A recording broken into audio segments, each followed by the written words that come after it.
Hélène Jacques, je suis directrice générale de la Ligue contre le cancer, de l'ensemble de la fédération. D'accord. Un joli chèque remis aujourd'hui à la Ligue.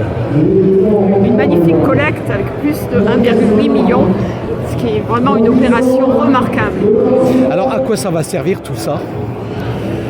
L'intégralité de la somme, elle est dédiée à nos missions, c'est-à-dire le soutien à la recherche, l'accompagnement des personnes malades et toutes les actions qui permettent de lutter contre la maladie. Alors une rose d'un espoir est, je crois, le premier donateur de la Ligue. Qu'est-ce que ça va pouvoir améliorer pour le malade aujourd'hui? Il y a une temporalité de la recherche qui fait que les résultats ne sont pas immédiats. L'application en ligne du malade n'est pas immédiate. Mais néanmoins, on sait d'ores et déjà qu'on va pouvoir avancer dans l'identification précoce des cancers, dans l'identification des formes spécifiques pour proposer des traitements personnalisés et donc améliorer le pronostic de cette maladie. Vous découvriez peut-être l'association et tous ces motards aujourd'hui à Toul. Qu'est-ce que ça vous a fait? Effectivement, pour être tout à fait honnête, je ne connaissais cet engagement, cette association que par des articles, par quelques photos.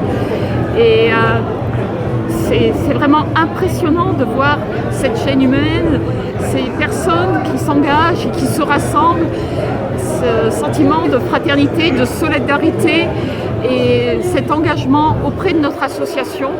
C'est vraiment comme cela qu'on se rend compte de l'importance de cette manifestation et aussi de tout ce qu'elle requiert en termes de logistique et d'organisation pour en faire une manifestation belle et sur de nombreux secteurs et en développement croissant.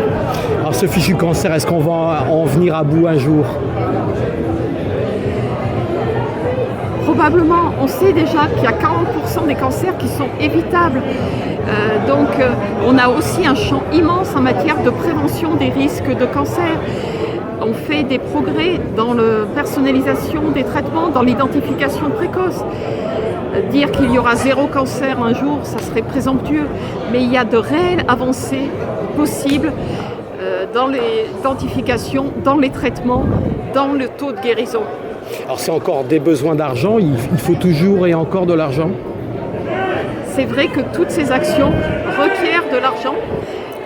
Ce sont des travaux qui sont longs, donc qui inévitablement sont coûteux.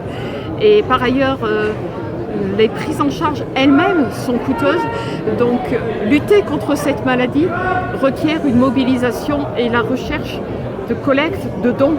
Nous avons nos donateurs, mais certains partenariats sont extrêmement précieux.